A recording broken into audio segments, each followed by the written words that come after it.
Megastar Chiranjeevi, Anil Ravipudi కాంబోలో భారీ చిత్రం వస్తుంది.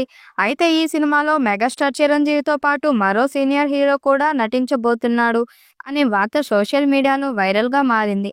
ఈ ఏడాది సంక్రాంతి కానుకగా పర్ఫెక్ట్ ఫ్యామిలీ ఎంటర్టైనర్ సంక్రాంతికి వస్తున్నాం సినిమాతో అనిల్ రావిపూడి ప్రేక్షకులను విశేషంగా అలరించారు. ప్రస్తుతం ఆయన మెగాస్టార్ చిరంజీవితో ఫుల్ లెంత్ కామెడీ ఎంటర్టైనర్ చేయడానికి సిద్ధమవుతున్నాడు. ఇప్పటికే ఈ మూవీకి సంబంధించిన పూజ కార్యక్రమాలు పూర్తి కాగా త్వరలోనే షూటింగ్ షురూ కాబోతుంది. ఈ నేపథ్యంలోనే చిరంజీవి, అనిల్ రావిపూడి కాంబినేషన్లో రాబోతున్న సినిమాలో విక్టరీ వెంకటేష్ కీలక పాత్రను పోషించబోతున్నట్టు తెలుస్తుంది. నిజానికి చిరంజీవి, వెంకటేష్ మధ్య మంచి బాండింగ్ ఉంది.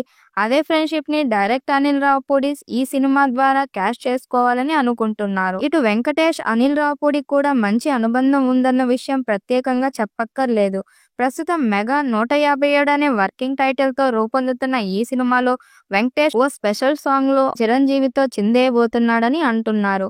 అలాగే ఓ ఫైట్ సీన్ లో గెస్ట్ గా వెంకటేష్ నటిస్తాడని సమాచారం. ఈ చిత్రానికి సంక్రాంతి అల్లుడు అనే టైటిల్ పెడతారని సమాచారం. అనిల్ రావిపూడి తన హిట్ మూవీ సంక్రాంతికి వస్తున్నాం సినిమాతో చిరంజీవిని సినిమాను కనెక్ట్ చేయబోతున్నాడా అనే అనుమానాలు వ్యక్తమవుతున్నాయి. కొన్ని రోజుల క్రితమే ఈ సినిమాలో హీరో పేరు శివశంకర్ వరప్రసాద్ అని అనిల్ రావిపూడి వెల్లడించారు. నిజానికి చిరంజీవి అసలు పేరు కూడా అదే కావడంతో సినిమాపై ఆసక్తి నెలకొంది. ఇక ఈ సినిమాలో చిరురా ఏజెంట్ గా నటిస్తాడని టాక్ నడుస్తుంది. సంక్రాంతికి వస్తున్నాం సినిమాలో హీరో ఎన్కౌంటర్ స్పెషలిస్ట్ రోల్ చేసిన సంగతి తెలిసిందే. తర్వాత ఆయన ఫ్యామిలీ మ్యాన్ గా మారిపోతారు. ఈ నేపథ్యంలోనే ఈ రెండు సినిమాలకు లింక్ అయ్యేలా అనిల్ మెగా 157 సినిమాను ప్లాన్ చేస్తున్నాడని, చిరు, వెంకటేశ్వర్లను ఒకే తెరపై చూపించి అనిల్ రావిపూడి యూనివర్స్ ను క్రియేట్ చేయబోతున్నాడని జోరుగా ప్రచారం జరుగుతుంది.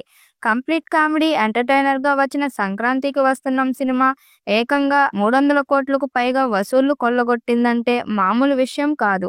ఈ సినిమాతో అనిల్ రావిపూడి పేరు మార్మోగిపోతుంది. ప్రస్తుతం అనిల్ రావిపూడి మెగాస్టార్ చిరంజీవి హీరోగా సినిమా తెరకెక్కిస్తున్న సంగతి తెలిసిందే.